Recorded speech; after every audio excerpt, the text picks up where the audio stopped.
Hello and welcome to Matcha Mornings, part of the Wander Barn Podcast Network. I'm your host, Amanda Kingsmith, and I'm excited to dive deep on topics around holistic health, the power of food, hormone health, how the practices of yoga can impact our health and well-being, and much more. So grab your cup of tea, settle in, and let's get started.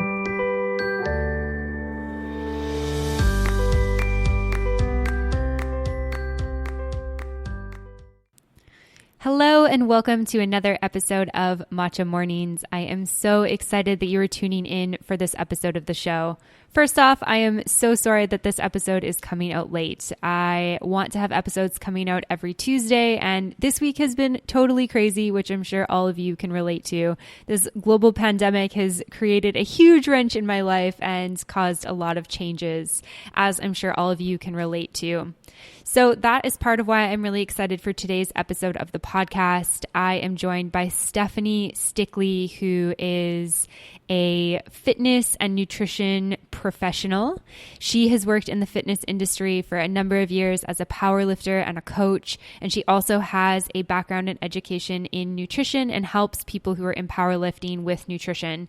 So on this episode of the show, we dive into health and wellness in general, why weightlifting can be really great for the body, especially as women, as well as we dive into a little bit on nutrition. We also talk about immune system. So right now with the coronavirus, a lot of people are talking about washing your hands and social distancing. And yes, 100% on board with all of that. Please be doing that.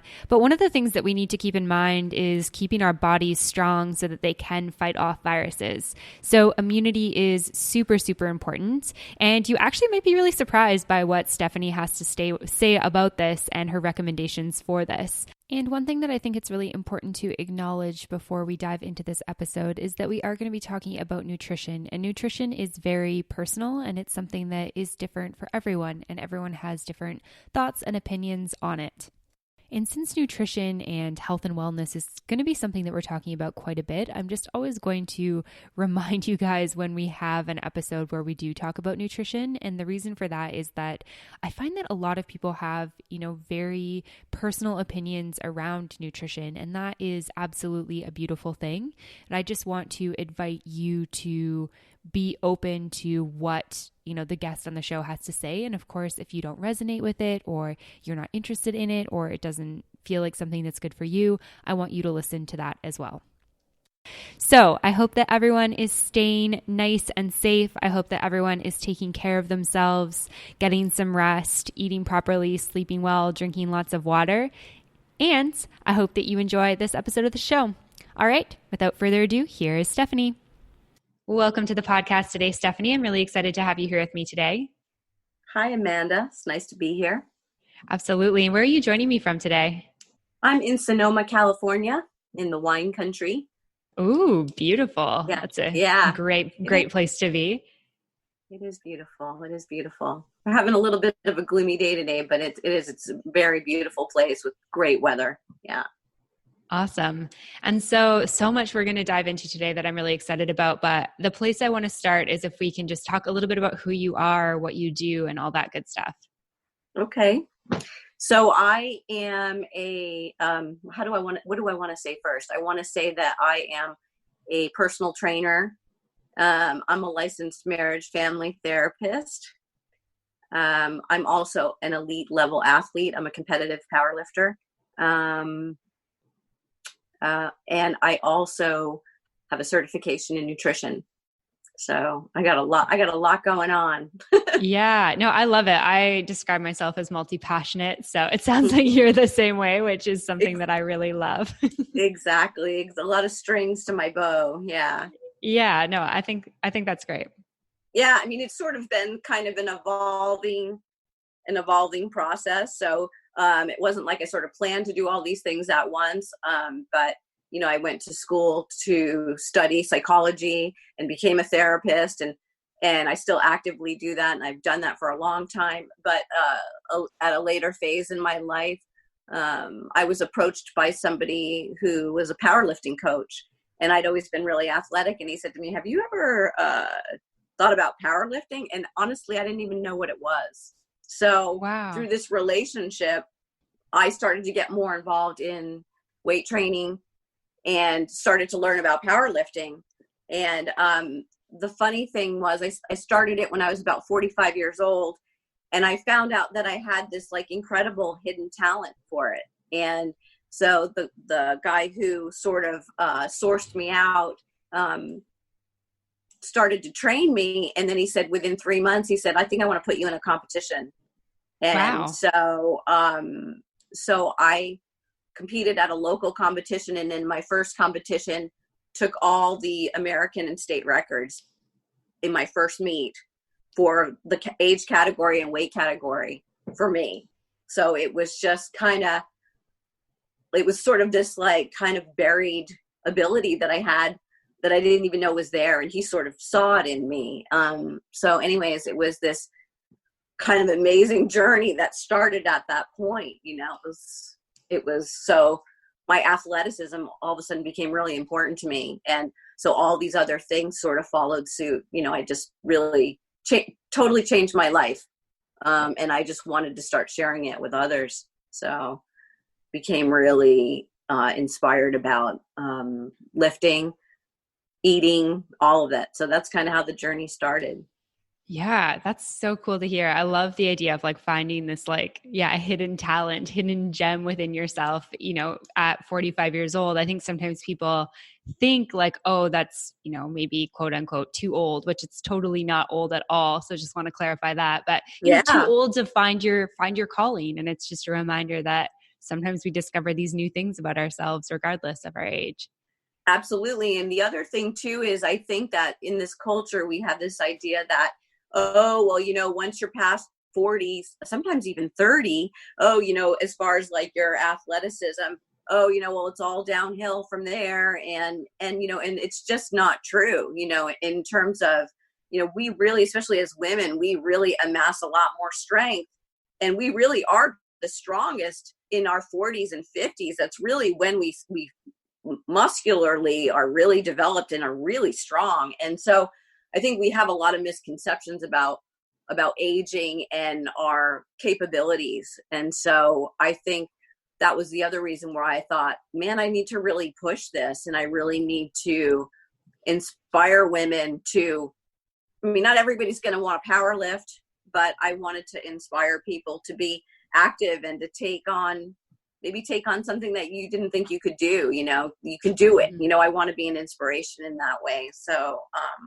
yeah, because I never thought that this would happen at this point in my life. If someone told me, yeah, you're going to be like an elite level power lifter, at age, 50, I would have been like, what, like, are you kidding me? Like, you're out of your mind. That's not going to happen. Yeah, I'm 31 right now, and I feel like I could definitely, if you told me that that's where I was going to be at in my 50s, I would definitely be like, yeah, I don't think that's going to be my journey. So yeah. But it's sort of cool though, to know that maybe like it could be something that you wanted to do. Right. That's the thing. I think that a lot of my clients are women your age. There are some women older, but there are a lot of women your age as well. And I think that it's also inspiring for them, because they go, oh, wow, that's great. Once I've got like 20, 30 more years of like being able to do like something or whatever I want, or even longer. There's people on my weightlifting team. One guy's 76 years old, and he's setting like world and state records. He's doing that at 76. That's incredible. So it is really incredible. And I think, again, we all have to kind of get into that mindset of like, that's where we're all headed, right? We're all going to age, no one gets out of that one. We all age, right? Yeah, absolutely. It's such a good reminder. And I think it's interesting because I've definitely thought about this from the yoga side of things, like, as a yoga teacher and as a yoga practitioner. And I also go to the gym as well. I just don't lift, I don't power lift, but I do go to the gym and lift a little bit lighter. But I've thought a lot about how, my exercise now is not about looking a certain way. My exercise is about being able to, chase my grandkids when I'm in my 60s and hike mountains and keep up to my family and continue to travel and that type of thing. It's like the long game, right? And I love the idea of feeling strong and empowered, especially as a woman, going into your 40s, going into your 50s, even in your 30s, because I think so often we're taught oh, the glory years are behind us. we're going to age and our bodies are going to deteriorate. And I'm very much of the mindset of like, if we take care of our bodies will take care of us. Absolutely. I mean, and that's the thing. It's like, how sad is that to think like at 30 or 40 years old, you know, that it's all downhill. That's such a sad perspective on life. And I think I like hearing that you go to the gym and you lift weights as well. And I think that, you know, I just want to make something really clear too, as far as powerlifting goes. You know, people associate powerlifting with lots of weight, and that's true. Powerlifting is the sport of lifting really heavy. However, there's 3 separate moves that are done in powerlifting that are applied to everybody. And so, you know, powerlifting is basically, you know, the deadlift where you're picking something up from the ground, the bench press where you're laying on a bench and you're pressing something up, and the back squat where you actually have a barbell on your back and you're squatting. And so people kind of go, well, I'm not a power lifter. And I say, well, you know, you do those moves in your life all the time. Anytime you sit down, you're squatting. Anytime that you pick anything up, you're deadlifting. Anytime that you are pushing or pulling anything towards you, you're bench pressing. So those movements are the movements that I train people with, and everybody does them, right? So yeah. So I think that that's my training system, right? My training system revolves around those 3 moves. So and those 3 moves are for everyone. They're for everyone, right? This is maybe a little bit crude, but my coach, the guy who changed my whole life, actually, his name's Wayne Jandock, and he is a powerlifting coach in Sonoma, and he trains a lot of people as well. And he said he trains a lot of women, a lot of older women too. He's 62, and he's an older coach. He's awesome. He's been an athlete all his life. He's incredibly knowledgeable. He's Hawaiian. He's just this big kind of like big Hawaiian presence, you know, he's just great. And he said, I train a lot of women, and a lot of women are like, well, that's fine. I'll come and train with you, but I don't squat. And he's like, wow, that must be really hard for you to go to the bathroom standing up. Right? It's like, so anytime, and that's kind of what I tell people. I'm like, you know what? If you're sitting on the toilet, you are squatting. So don't tell me that you don't squat. Right. So I think it kind of really starts to bring it home for people. It's like, oh shoot, maybe I really need to learn how to do this. Right. So yeah. I love that. It's powerlifting, going to the bathroom with more weight. Yeah. And I say that when I say that, like, I'll say to some of the women that I train, some of the younger women, I'll say something like, have you ever been like somewhere and you're outside and you need to use the bathroom and there's no bathroom around and you have to squat? That's what a back squat is. It's that movement right there. It's sitting back and squatting, you know? And so I just teach people to do it with weight on their back. And it's, you know, it's amazing. People are so surprised. They're like, wow, I never thought that I would be doing these moves. I would never do these moves on my own, you know? And so it's really, it's really fun for people. And it's really fun for me to watch them kind of go like, wow, you know, I didn't know I could do that, you know? Yeah. You know what I mean? They're just so surprised. Totally. Yeah. It's so awesome to be able to empower somebody to feel good in their body. Absolutely. Mm-hmm. Amazing. And so I'm curious about the nutrition piece. Like, where did that come in for you personally? And then also like for your business? Yeah. So the nutrition piece came in actually prior to me powerlifting. I was doing a lot of running. So a lot of my exercise and stuff was outside. I was never even that interested in the gym. Actually, I didn't start to really partake in the gym until I started to actually have weight training coaching. But I was doing a lot of running and stuff. And I was actually running, 7 or 8 miles, a couple of times a week. And a friend of mine was sort of helping me out. And I started to realize that I was starting to fail. Like I'd feel awful. Like my blood sugar would just dive and I would just run out of gas. And I'd feel, I just like hit the wall, I'd hit the wall, like they say in running, like where you just feel like, ugh, Like I can't go any further. And so at that point, I started to really look at my nutrition, and I started to understand more about fueling for exercise. And I started to look at my nutrition more from a runner's perspective. And at that point, they were really pushing a lot of really carb loading, making sure that you have a lot of fuel, and all that aerobic activity works pretty well with carb loading. However, with powerlifting, and when you're really trying to amass muscle, which is actually what you're trying to do in running too, you're definitely looking at your diet a little differently. And so when I started to train with my coach, I mean, Amanda, we would do these trainings, and they would be sometimes 3 hours. Wow. Because he would train me in all 3 lifts. They were very intense. I was training for competition, so it was a very intense training. And I would just start to feel so ill halfway through. And sometimes I'd even ask him, do you have any food? Do you have any, what did you bring to the gym today? You got anything in there that I can eat? Because I would just run out of gas. And so I started realizing man, I am not eating enough to fuel this workout. I feel terrible. Or I'd come home and I would just feel like I'd been hit by a truck. I was just my muscles and everything, I was just trashed. And so I went to him and I said, I'm struggling. And I mean, and I looked good. Okay. I was in shape already, and I looked good.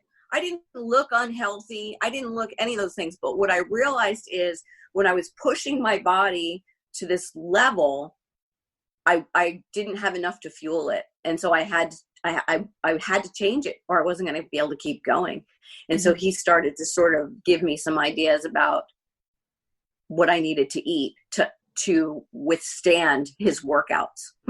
This is what, you need to change some things. If you're gonna train with me, you need to change some things. And that's what I say to the people that train with me. Get ready, because this is going to be fun, but it's going to be challenging, and you're going to train hard. You're going to train like you've never trained in the gym on your own.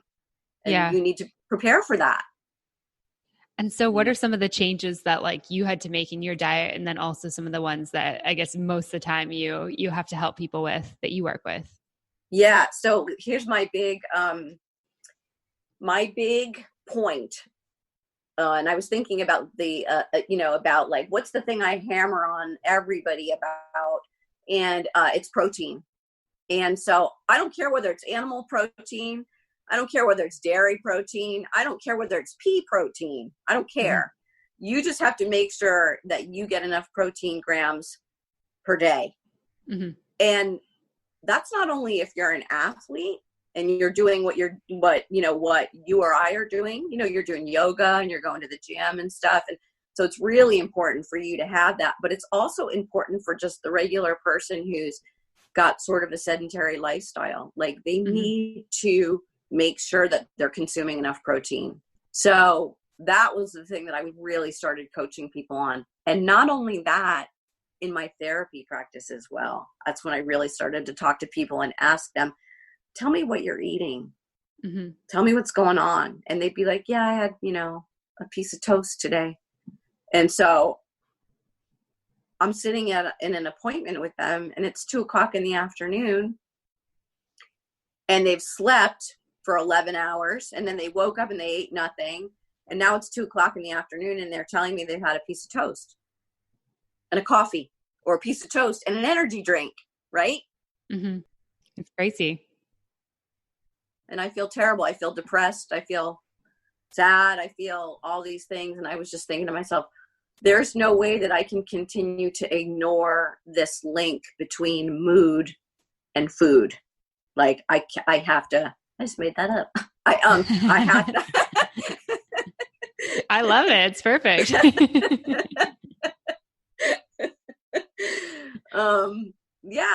I'm like, I can't ignore this, and at that point, with my therapy practice, I wasn't even I wasn't certified in sports nutrition or anything, but I was just like, this is so freaking obvious. People are sad because they're not eating anything, I mean, there's got to come a point where what you're consuming is affecting your mood and your overall mental health. And so anyways, it just all started to kind of link together. And I went, oh my gosh, okay, I have to really go into the nutrition piece, because I want people to train with me and I want people to succeed. And if they're not eating right, they're going to bail. They're going to bail on me. Yeah, absolutely. Totally. If somebody is listening and, it's 2:00 in the afternoon where they are and they haven't eaten more than a piece of toast or a coffee, where do you start? Because I think it's like so much of it's around habits, right? When you get in the habit of waking up and making yourself a smoothie or eggs and veggies or something like that, you're in the habit of doing it. But if you're in the habit of waking up, right as you have to leave out the door, you make your coffee, you dash out there, you don't pack a lunch, you work through lunch, it's just the habits that we get in. Absolutely. And I think that's a really great question. And that's why, I there's a way to make it really this complicated, and there's a way to make it really simple. And the simple answers, I just want to sort of do a caveat here. The simple answers that I'm going to give are a starting point. So it's almost like when you say to me, I'm a person and I don't eat anything till 2:00. What I'm going to say to you, if you want to start to talk to me about nutrition, is I'm going to say, start with a protein drink. So when you wake up in the morning, start with a protein drink. Now, that's not enough, but the way that I see it, that's better than what you've been doing. So let's start there, right? And at least that's something that you can take in your car and drink in your car. And then maybe the next thing you're going to do is your appetite's going to start to come in the morning, because that's part of the problem, is that your body goes, oh, we don't eat now. We're not hungry now because we never eat now, right? But if you start with a protein drink and then maybe you're like, wow, I'm getting kind of hungry, then maybe you're going to pack some food and bring it to work. And then you're going to be able to eat. And then before you know it, you're eating like maybe a snack before lunch. And then maybe now you're hungry for lunch because your body's in this rhythm of eating. And now you're eating lunch, right? And then you're eating a snack maybe after lunch. So that's the whole idea, this whole idea of eating, trying to eat consistently throughout the day, eating the right stuff, not making your body starve. You should not walk around hungry. You should not walk around hungry ever. You should not be hungry. That's you putting your body through stress, right? You don't feed it. Yeah, I've heard that before. It's like we should, and there's lots of different viewpoints, obviously, but I have heard before that it's really good to eat regularly so that, we never actually get to the point of feeling like our stomach really, really growl, like that I haven't eaten for hours. My stomach is like giving me this reminder that I need to eat. And then you're like, oh crap, I need to eat now. Exactly. And the thing is, when that happens, when you get to that point, that's the other thing is that, and even, I'm a very regimented eater now, obviously I'm very active and stuff. And so, I'm always thinking about like, what do I have to do in the next couple of hours, right? I'm always thinking about that. And how am I preparing for the next couple of hours? And we should all sort of be thinking like that. What do we have to do? If we have to do something in the next couple of hours, we have to make sure that we fuel for that event, right? We have to fuel for it. And so the thing is if we don't, we get hungry anyways. And that's when we make poor choices. And I do that too. If I don't have any food in my house, and I'm hungry, I'll look for whatever. And I want to go with bread. I want to go with grain. I want to go with cereal. I want to go with stuff that's going to turn to sugar fast. That's going to fuel me fast. That's what my body starts to crave, is that stuff. Feed me now. Give me food now. Give me fuel now. How about a candy bar? That sounds good too. A candy bar sounds good. I'm hungry. Give me a candy bar. Right? That's instant energy. Right? Give me potato chip. Give me whatever, right? I know. I feel like my brain is always like, give me chips. Yeah. That's like my sauce. That's my weak spot. Right. And that's the thing. Everybody's got it. Everybody's got that like, and the thing is that when you think about that pattern, like when do you go there? A lot of times you go there when you are really hungry. That's when you really go there. If you're fed, you can have the willpower to kind of go, no, I'm not going to eat chips right now. That's not a good choice. I'm going to pass on the chips right now. I'm definitely not going to get a candy bar, right? I'm definitely not going to do that. So I think that, you can just make better choices because you're not hungry, because you're not, you're thinking clear. You're thinking clear. That's the thing. We're not thinking clear when we're hungry. There's that word hangry, right? Hangry, that term. Hangry. Yeah. Hangry. Right. It exists for a reason. Yeah. One of the things I was thinking about is like, I've definitely had weekends where I don't eat the best and stuff, maybe go away with girlfriends or a bachelorette party or something like that. And I always find it's interesting kind of, how fast my brain gets into this, like, I come back and I'm like, okay, I'm back on my regular schedule. Right. And my brain's like, no, give me like chocolate, give me chips, give me chicken wings, give me all the things. And it's so interesting how these foods that are designed to make us want more really do make us want more. And it's, when I'm eating healthy, when I'm eating fruits and vegetables and proteins and, starches, good carbs, all that sort of stuff, healthy fats, my body craves that. I don't crave chocolate and chips and stuff unless I do get to that point of like, okay, I just need to eat something now. And then I will like, I might try chewing on your arm. There's no knowing what's going to happen in that phase with me, but absolutely, it's so interesting how the brain works with that. It's very right. weird. And so, and that was the other thing. So from like, I'll just talk about it in two different ways. Like from a mental health practitioner's perspective, I'm like, how can I ignore this? If somebody's come in here and they're totally hungry and they're telling me about how sad or angry or how they can't handle some of the roller coaster ride that their life is in right now, it's like, how can I ignore that and say like, well, maybe you should think about Wellbutrin, or maybe you should think about antidepressants or some, what I mean?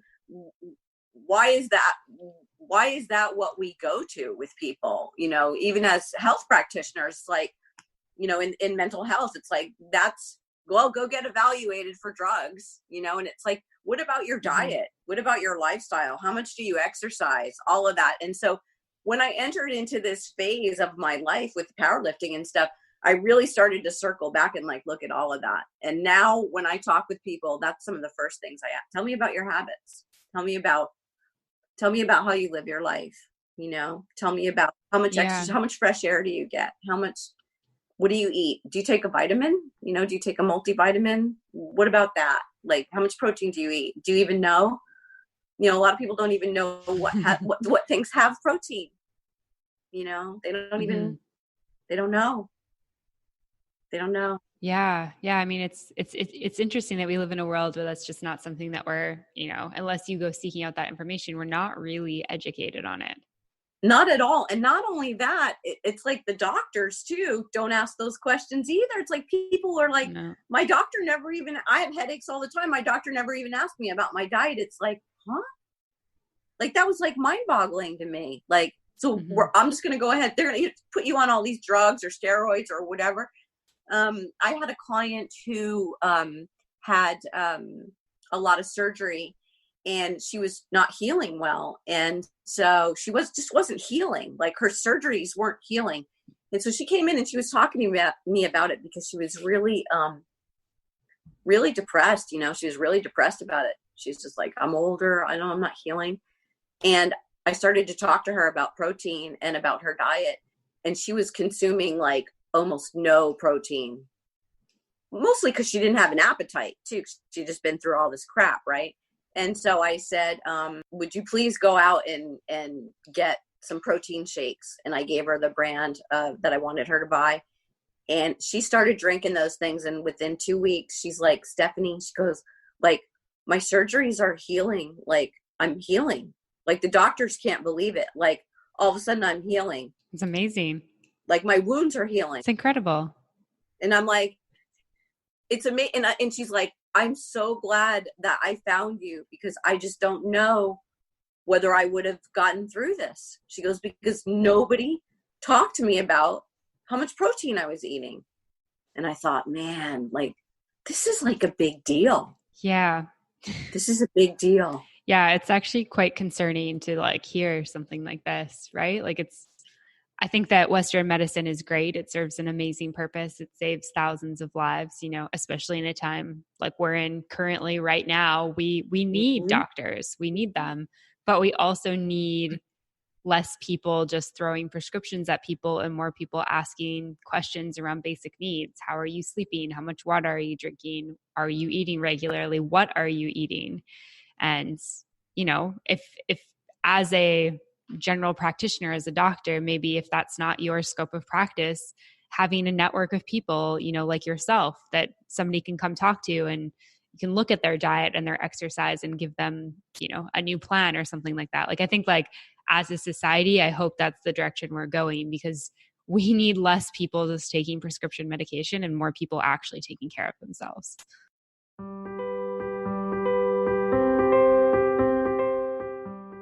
Hey everyone, we're taking a quick break from the podcast to talk about Muse. Muse tracks your brain during meditation to give you real-time feedback on your meditation, guiding you into the zone and solving the major problem that most of us have when starting a meditation practice.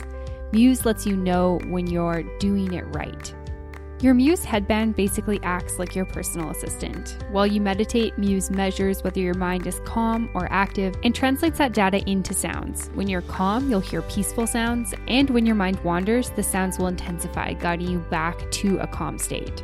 So if you're like me, where you have a really solid meditation practice and you love to do it every day or every couple of days, but sometimes you just find that you really can't get in the rhythm because your mind is so busy, Muse might be for you.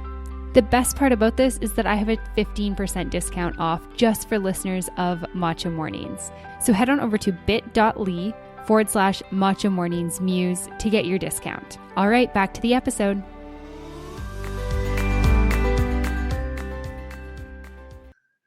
I know. And that's the thing. It's unfortunate because I think that, you know, it's such a bummer because there's just no big money in like helping people with lifestyle changes. You know, it's like the money's in the medication, the money's in all of that stuff. And so people are pushed in that direction. And I think it's such a disservice. It's doing such a disservice to people. And I think also, I remember one time going to my own doctor and she's like, wow, you know, you're in really good shape and you're, you know, wow, like, what do you do? And you know, I sort of talked to her a little bit about it and she goes, wow, that's amazing. She goes, you know, half the people, she said, Stephanie, she said, if I said to you, you need to make this dietary change to improve your health, would you do it? And I said, in a heartbeat, I would do it. She goes, well, the sad fact is I don't really believe that the sad truth is for me that I don't really believe that the majority of my patients would make those changes. So it's like, I'm just going to prescribe them drugs. That was basically what she was saying. Like, so that's why we're kind of on the path we're on, because we don't believe that people will make the lifestyle change. So it's like, wow, okay, that's too bad. Yeah, it's tough. It's tough for sure. And I think one of the things that could be interesting to talk about related to this is I think that a lot of people think healthy living or healthy eating means spending a lot of money. And I think for a lot of us, you know, a lot of people live paycheck to paycheck. A lot of people are struggling financially. And I think the idea of trying to feed yourself properly and trying to feed your family perhaps is a little bit stressful. I'd love to hear, you know, some of your tips for being able to like eat healthy while not having to, I guess, break the bank, you could say. Yeah. And I think that, you know, I talk with my clients about this a lot. You know, it's so funny. I was at the supermarket just the other day and I had, you know, there's this thing called there's this soy-based protein called Healthy Life. It comes in a box. It's like this ground. It's sort of supposed to sort of emulate hamburger, I think. Like, you know, you break it up and it's kind of like a crumble. Mm-hmm. And so I had that and I had a thing of tofu and I had a bunch of fresh vegetables and, you know, a gallon of milk. And so I had all this food for the week. And the guy in front of me had a bunch of, I mean, he had like some deli meat and he had like maybe some alcohol, but I don't even think he really had that much alcohol, but he had a bunch of processed stuff and so much less food. And his bill was 70. I was paying attention and I was just like looking to see like how much his was going to be. His bill was $71 and mine was $51. And I went, that is so interesting. Here I am, not even like I'm buying like protein substitutes and things like that, which can generally be pretty expensive. Mm-hmm. And still my bill was less than his. And so I think we have to kind of, get out of this mindset of like that whole food is more expensive. Like, because the thing is, the truth of the matter is that where you really spend the money is on anything that is prepared for you or processed, right? I mean, mm-hmm. a box of cereal, like I'm looking like this. Can I see this in the pocket? A box of cereal, I mean, that can be like $5 or $6, mm-hmm. For like some sort of shitty, sugary cereal. That's like $6 for that. And there's absolutely no nutrition in that. So I think that's the one thing. So one tip that I would say is to try and look for whole foods. So try and stay away from processed foods. So that's not anything new. That's not anything new. That's not new information. Stay out of the middle of the grocery store, shop around the edges of the grocery store, right? That's where the produce is. That's where the dairy is. That's where all the things that are whole foods are usually all around the perimeter of the grocery store. So, mm-hmm. right? Yeah. It's so true. I was just thinking about like my local grocery store, even the grocery store where I am currently in Panama. It's very true. That is like how it is. It's like always the crackers and the chips and the chocolates and the sweets. All in those middle aisles. Yeah, all in those middle aisles. And you can definitely find like, some good stuff in there. There's usually like the rice and beans aisle is somewhere in the middle. But yeah, it's like usually the fruit and veggies and like kind of the meat section. And then it'll be like the dairy, the eggs. It all kind of is around the perimeter. That's such an interesting thing. Yeah. So the thing is that, that's sort of where you have to start thinking about your food is like, okay, so I need to eat simply. I need to try and like eat simply. And so, if you buy a bunch of vegetables, and then you buy either meat or soy substitute, the thing is that eaten in the right proportions, that will last you quite a long time. That meat will last you quite a long time. So eggs, not very expensive, very good for you, totally mm-hmm. affordable. Milk, not super expensive, very affordable, very good for you. Those there's staples that you can add to your diet that are protein rich, that are not, you don't have to buy all your groceries at Whole Foods. I hate to slam Whole Foods, but I do love me some Whole Foods, but yeah, it's super expensive. Yeah, I mean, they have great stuff there. Don't get me wrong. And I mean, the variety of brands and all that. But the thing is like their regular stuff, it's pretty expensive, And yeah. So that's the thing. I mean, you have to be sort of aware of where you're going to shop and also, maybe buying, some people shop at like places like Costco and stuff. And so if you can get a pretty good deal on a bunch of chicken breasts, not something that I typically eat, but a lot of people like to eat chicken, freeze it, take it out. And, I think the bummer with a lot of this, and because of the time that I grew up, my mom was a stay-at-home mom and my mom did a lot of cooking.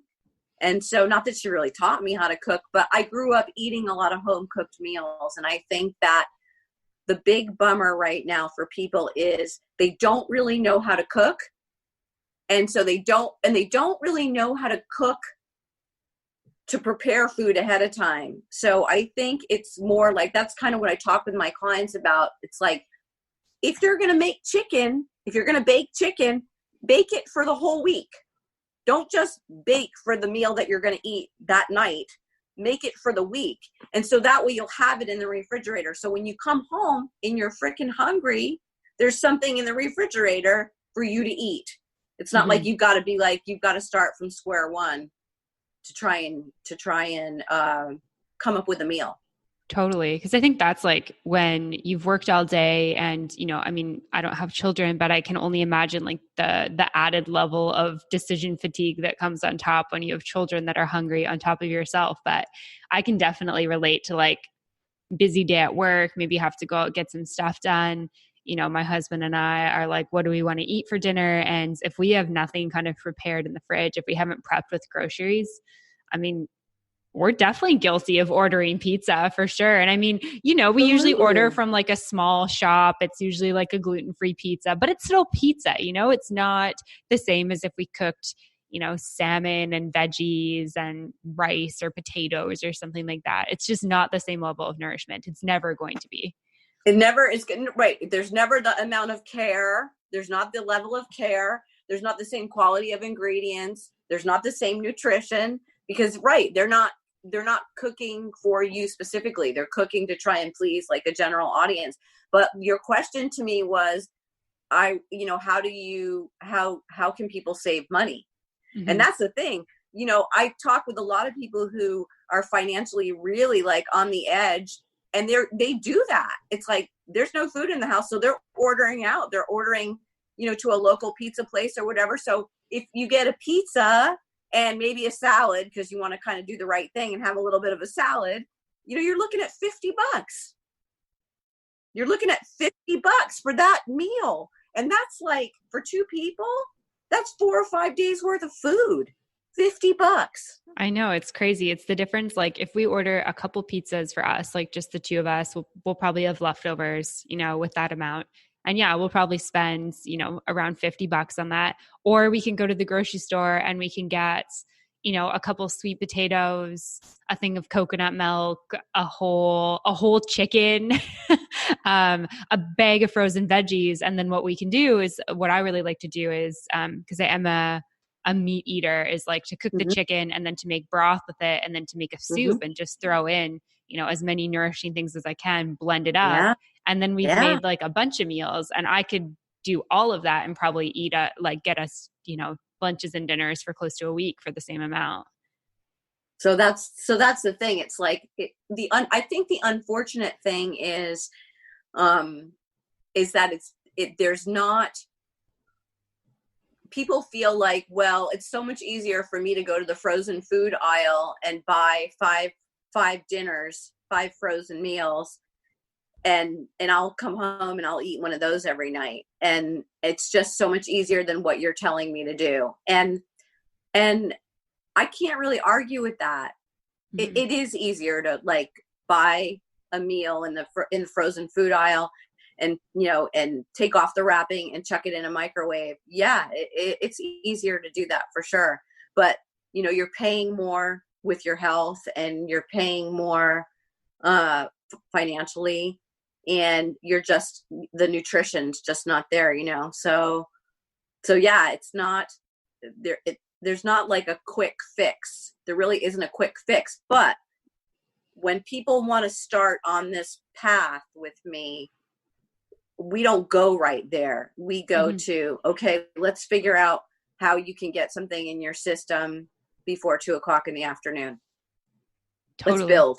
Let's build. Or can you stop drinking soda? If you drink soda, can you stop drinking soda? Can you replace that with something else? Like that is just a huge, huge health move for somebody. It's just like, that's, to wean your body off all that sugar is just such a huge, it's such a hard thing to do, but it's such a huge turning point in their health too. So that's what I mean. I've started to realize as I do this, as I work with people, to keep the goals sort of small, and to not assume that people already know all this stuff and that they're just being lazy or they just don't want to do it. A lot of people really just don't know. They just don't know. They struggle, they really struggle. A lot of people with weight issues or health issues really struggle. They don't know what to do. It's not that they're being lazy. They don't know what to do. So, Yeah. I try and be really supportive of that.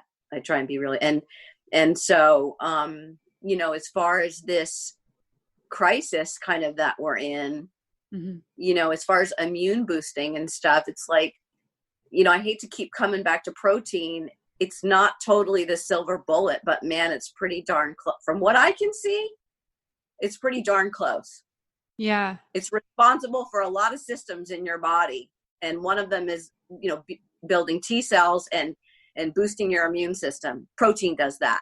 Yeah, let's dive into that a little bit, because I know, we're in a global pandemic right now, which is definitely one of the stranger things that I've lived through in my lifetime by far. Too. It's very weird. Too. It's like I go to sleep at night and I wake up and everything feels normal. And then I remember the situation that we're in as a global community right now. And it's really wild to think about. It's really sad to think about. It's really weird to think about. And I know that there's, tons of stuff going on right now. There's, tons of people talking about washing our hands and, sanitizing things and, taking care of ourselves by social distancing.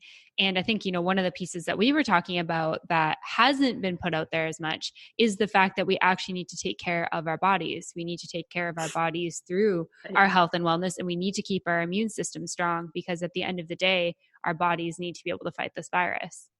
Absolutely. And I think that that's the thing that's sort of, so it's so interesting how this whole way that they're handling, I want to say the government, whoever is handling this pandemic, is sort of treating it in the same way that they treat medicine, which is, we're not really going to address your lifestyle, right? We can't do that. We can't tell people to start taking care of themselves. We can tell people to wash their hands, and we can tell people to distance themselves socially. We can let's keep it down to the bare minimum, but we're not really going to give anybody any guidelines on how to eat properly. And so, because the guidelines, I don't know, you're probably too young, but the food pyramid is what I grew up with.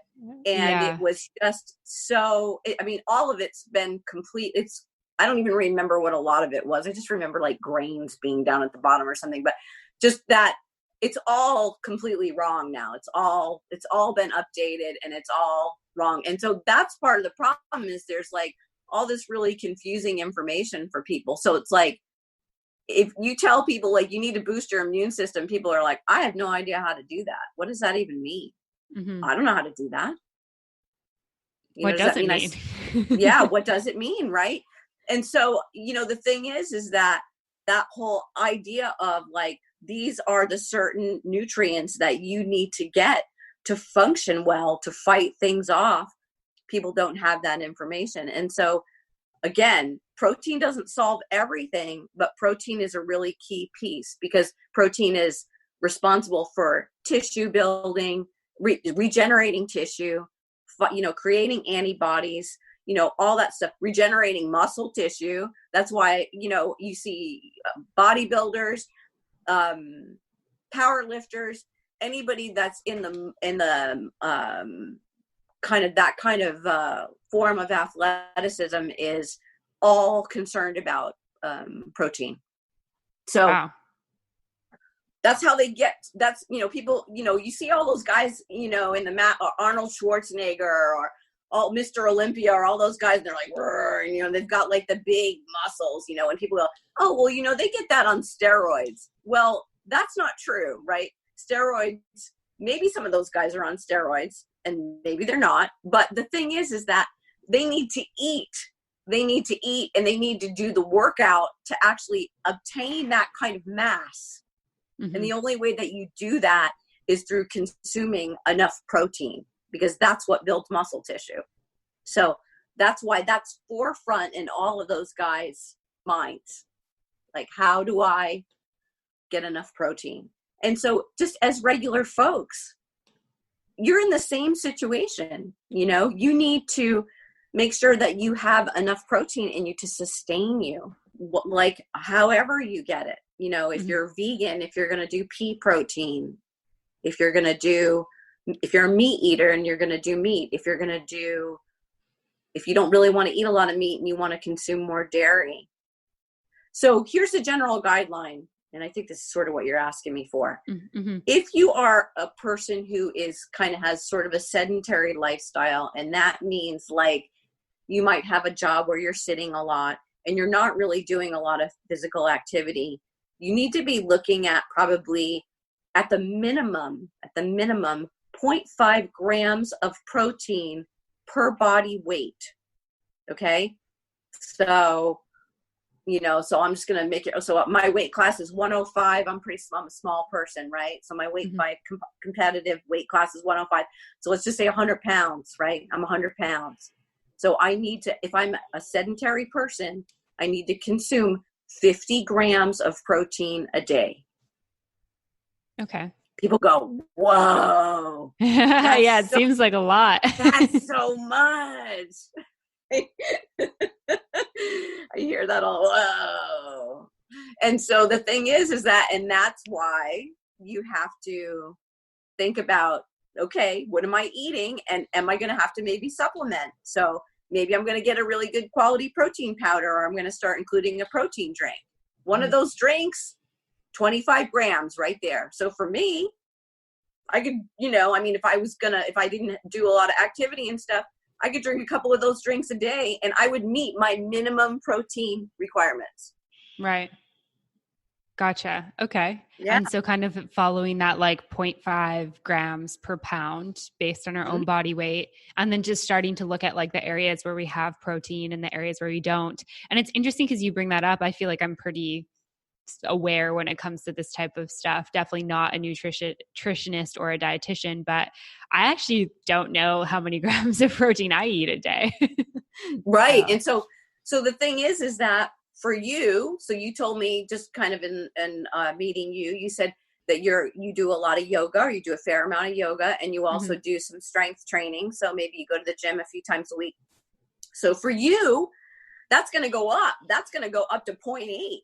So you're actually going to have to consume more protein, only because you're asking your body to build tissue.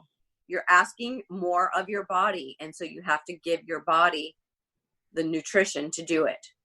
Okay. Right. So that's just one piece. And so, this, the keto diet, right? The keto diet is very popular right now. And the keto diet is based on eating lots of protein, right?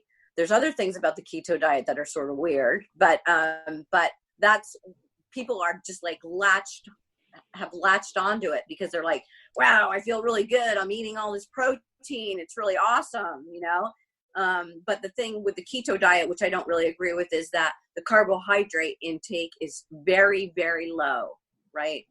So, am I getting too technical? No, this is perfect. Are you kind of more on the side of like having more balance with the carbohydrates? Absolutely. And so the thing is that carbohydrates are not bad for you. It's sort of what type of carbohydrates that you eat, right? Right. So it's really important. Carbohydrates give you energy. Carbohydrates help you think clearly. And so you need a certain level. And the problem with the keto diet is that they want to force your body to go into a state called ketosis, which is that what your body does is, for someone who's overweight, if you deny it glucose, right, or carbohydrates, then your body starts to burn fat. So the keto diet is high in protein, high in fat, right? Low on carbohydrates, low on sugar. So your body goes into a fat burning mode. And the thing is it does actually start to work. At some point it will work, but you can't sustain it. It's not anything that you can really sustain. And also the fact that you're really depriving your body the glucose, people cheat. People go, they're like, man, I just need like a cookie. Like, just give me like that. I need bread. Like, give me bread. They go nuts because they've thrown their body into ketosis, and their body's going like, man, I can't keep doing this. This is too extreme.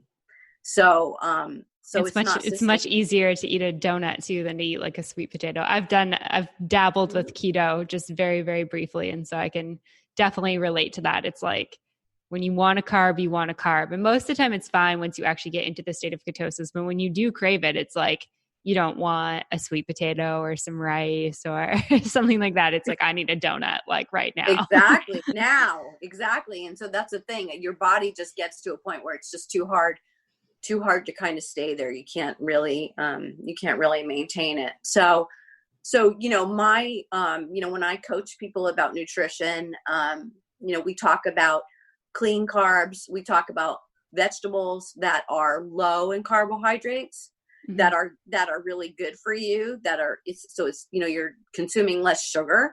We talk about fruits that are lower in carbohydrates. So you're like getting fruit and you're getting fiber, but you're not getting like that huge sugar hit. Yeah, for sure. And one of the things I'm curious about with the protein, and especially with like building immunity. So for people who are listening, while we're in this pandemic, if somebody's listening and they're like later on and they're like, what pandemic then? Yay, we've made it out of this. But right now we're in the thick of it. If somebody's like, okay, I really need to build my immune system up so I don't get this thing, should they be looking at the like 0.5 grams per pound of protein? Or is it like really just looking at what your lifestyle is like? Like I kind of think that a lot of us are going to be a bit more sedentary as we're kind of confined to our homes. Yeah. I mean, the thing is that I think that if you just start to look at, okay, so how much protein am I eating right now? I think if you even just start to have that awareness, like, am I really eating protein? So, if I wake up in the morning and I have like a bowl of cereal for breakfast, and maybe I have it with milk, right? So then I'm looking at maybe 8 grams of protein there, right? And then I have lunch and I get a deli sandwich. I'm just thinking about like my clients, right? This is what my clients tell me. So then maybe you're talking about a few ounces of deli meat. So you're talking about maybe, 20 grams, 15 to 20 grams of protein there. So now you're at 35 or something, right? And then for dinner, I'm going to have a bowl of pasta, mm-hmm. right? Well, there's no protein there, right? Yeah. If you don't have any meat with it, there's no protein there. So if you're somebody who weighs 200 pounds, right? And you just had like 35 grams of protein, then you are severely under what you need, right? Because we just talked about it. You need 100. Right. So 60 grams short.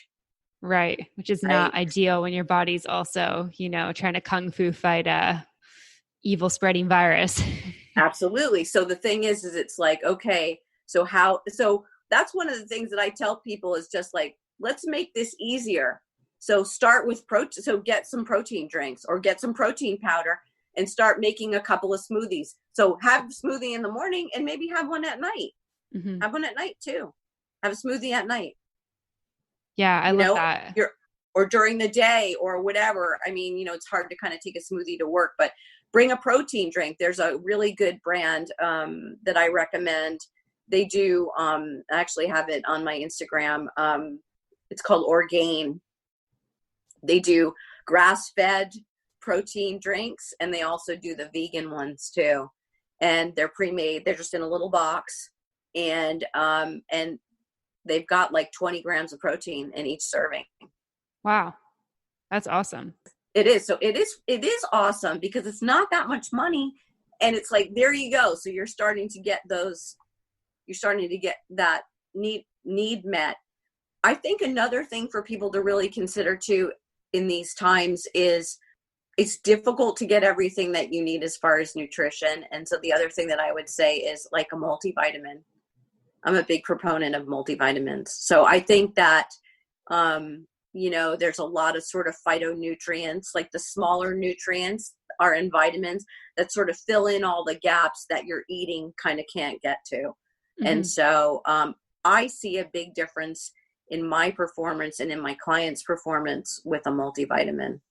Yeah. So there you go. So protein drink, multivitamin, make sure you drink enough water. Right? Yeah. Make sure you're drinking enough water. So, if we'll just use me 100 pounds. So I need 50 ounces.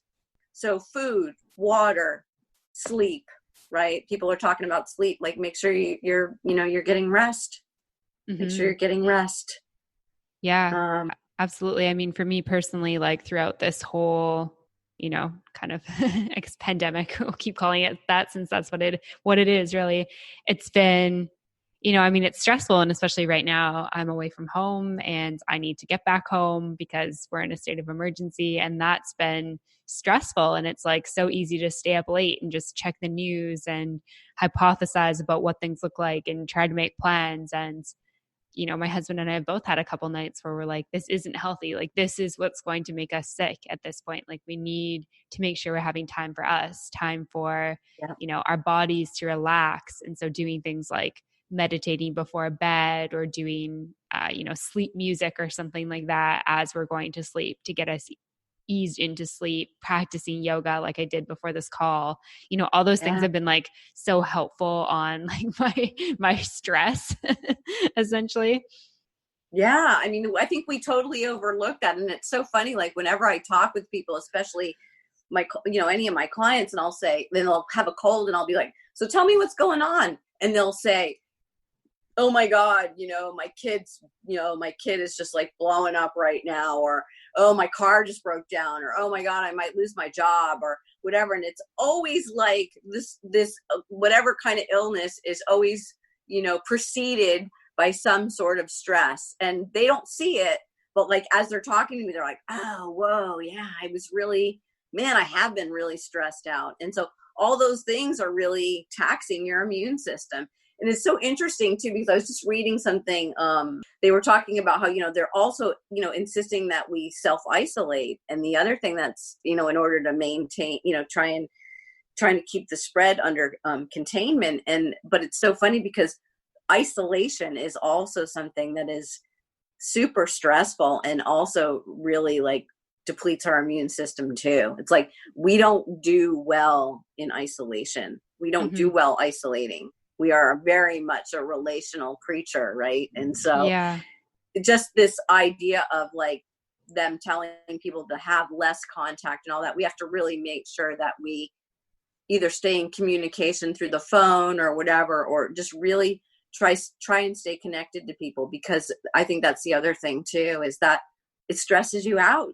It stresses you out to kind of feel like you're all alone in this kind of like situation that's really scary, so. Yeah, 100%. I think that's a good point. Like, I'm definitely on board with us, being further apart from each other right now as we try to slow this thing down before our hospitals get overwhelmed. But that's one thing I've been thinking about, like, reaching out to friends and family. And because I travel and I live away from home most of the time anyways, I feel like this is something that I already kind of do in my life because most of my community is very far from me. But I think for a lot of us, it's not super normal. It's not super normal to schedule catch-up calls or, hop on a video conference call with your best friends and talk to them. It's like you're used to going for dinner or going for drinks. And I think it's remembering that we can still do these things. We just have to do them from the comfort of our home. And they are so important, like you said. Like, the social aspect of this is really, really important. Like, we have to keep doing the things that are natural for us and feel good for us as a species. Absolutely. And I mean, especially as a therapist, that's one thing that I notice with my clients, the ones that come in with depression or just like chronic depression, is that a lot of a theme there a lot of times is isolation. That's a lot of the theme is just people feel isolated, and that is just like a catalyst for so many bad things, so yeah, we have to really try and stay in touch. Try and stay in touch through this. So on top of the protein recommendations and, continuing to move, getting lots of exercise, multivitamin, getting lots of sleep, drinking water, is there anything else we should be doing just to boost our immune system in general, but especially, just during right now, since we've got the pandemic happening? I think that, man, if you can really stay on top of all those things, I think that's really great. Awesome. Thank you so much for this conversation today, Stephanie. It's been so awesome chatting with you. If people want to learn more about you, where can they go to find out about you? Yeah. So, you can go to my Instagram, Twisted Iron Gym. You can also follow me on Facebook, Stephanie Stickley, or I actually have a business page on there too, Twisted Iron Gym. And I'm posting some of this information. Also, there's a way to kind of set up, if you want to just chat with me for 15 minutes and you have some questions, or maybe you're interested in, getting some information, I do personal sessions, but I also do a lot of online stuff too. So if you're not close by. Cool. Amazing. Well, I'll make sure there's links for all of that. And thank you so much for your time today and for this conversation. Yeah. Thanks, Amanda. It was great. Okay. Talk to you later. Thanks so much for listening to this episode of Matcha Mornings. To find links mentioned in this episode, show notes, photos, and more, head on over to wanderbarn.com/podcast/matcha-mornings. To be the first to know about brand new episodes of Matcha Mornings, subscribe on your podcast app. If you enjoyed this episode of the show, please leave a review or send me an email at wanderbarn@gmail.com with the subject line Matcha Mornings.